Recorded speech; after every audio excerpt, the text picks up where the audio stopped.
माझा विजन आहे, की मला जे काही करायचं आहे ते माझ्या मतदारसंघासाठीच करायचं आहे. त्यांच्या विकासासाठी करायचं आहे. म्हणजे लाइक एक्झाम्पल वुमन एम्पॉवरमेंट असेल, आपल्या न्यू जनरेशनसाठी स्किल डेव्हलपमेंट असतील, शेतकऱ्यांसाठी बाजारपेठ उपलब्ध केली जाईल. माझं स्वप्न आहे, की माझं कोरोची मतदारसंघ हे एक आदर्श मतदारसंघ घडावं जिल्ह्यात. ही माझी इच्छा आहे. नमस्कार, मी न्यूज 24 प्रतिनिधी विनोद शिंगे. आज आपण आलोय कोरुची इथं. संपूर्ण जिल्ह्याचं लक्ष वेधून राहिलेल्या कोल्हापूरची जिल्हा परिषद मतदारसंघात जनरल महिलेसाठी आरक्षित असून गेल्या अनेक वर्षापासून सनी ओळकर यांच्या माध्यमातून पंचायत समिती, जिल्हा परिषद असेल, ग्रामपंचायत असेल, वडगाव कृषी उत्पन्न बाजार समिती असेल, अशा वेगवेगळ्या माध्यमातून कोरुचीचा विकास ज्या ओळकर घराण्यानं साधला, त्याच ओळकर घराण्यातील एक उच्च शिक्षित महिला आज सुमेधा ओळकर आपल्या इलेक्शनसाठी बीजेपी माध्यमातून इलेक्शन लढवण्यासाठी इच्छुक आहेत. परिणामी कोरोची जिल्हा परिषद मतदारसंघातून भाजपच्या वतीने त्यांच्या नावाची चर्चाही जोरदार चालू आहे. त्या सुमेधा ओळकर यांच्याशी आपण चर्चा करतोय. ताई नमस्ते. आपण कोणत्या माध्यमातून कोरोची जिल्हा परिषद मतदारसंघात निवडणूक लढवण्यासाठी इच्छुक आहात? मी भाजपतर्फे निवडणूक लढवण्यास इच्छुक आहे. मला भारतीय जनता पार्टीकडूनच अपेक्षा आहे, की ते मला उमेदवारी देतील. का भारतीय जनता पार्टीच का?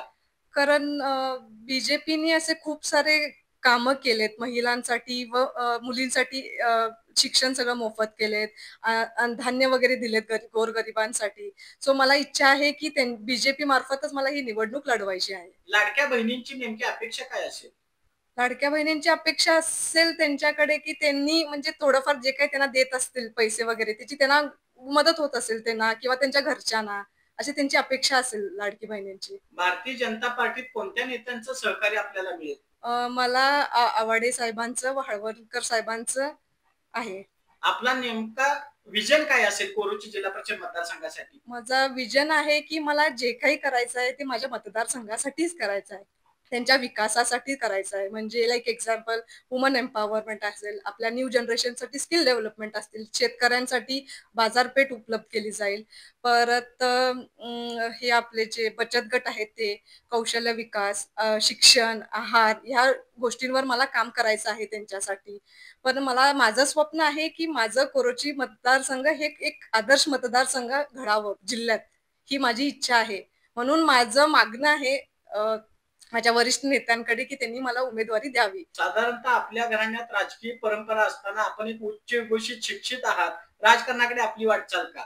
माझी वाटचाल अशी, कारण मला सपोर्ट आहे. माझ्या सासूबाई पंचायत समिती सदस्य होत्या, सौ जयश्री ओळकर, व पती माझे सनी ओळकर हे ग्रामपंचायतीच्या मार्गातून समाजसेवेत कायम सक्रिय असते. माझ्या घराण्याची परंपरा आहे, की लोकांची ती सेवा करायची. ते सदैव त्या कार्यात असतात. मला असं वाटते, की मीही असंच त्यांची परंपरा पुढे चालवावी आणि जे काही मी एज्युकेटेड आहे त्याचा मी उपयोग म्हणजे माझ्या मतदारसंघासाठी मी करून द्यावा, असं माझी इच्छा आहे. भारतीय जनता पार्टीच्या माध्यमातून मुलींना मोफत शिक्षण आलं, बहीण लाडकी योजना आली, सर्वसामान्य नागरिकांना मोफत धान्य आलं, तर त्या सर्वसामान्य मतदारांना आपण काय मागणी कराल? मी मागणी करेन त्यांना, की त्यांनी मला मदत करावी. त्यांचा विश्वास माझ्यावर ठेवावा. एवढीच माझी अपेक्षा आहे.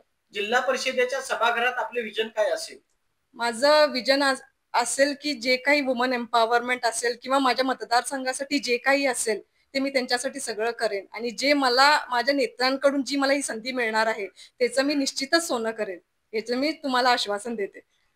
भारतीय जनता पार्टीचे नेते हळवणकर साहेब, आवाडे साहेब जो निर्णय देतील तो मला मान्य असेल, परंतु मला भारतीय जनता पार्टीकडून निवडणूक लढवायची आहे.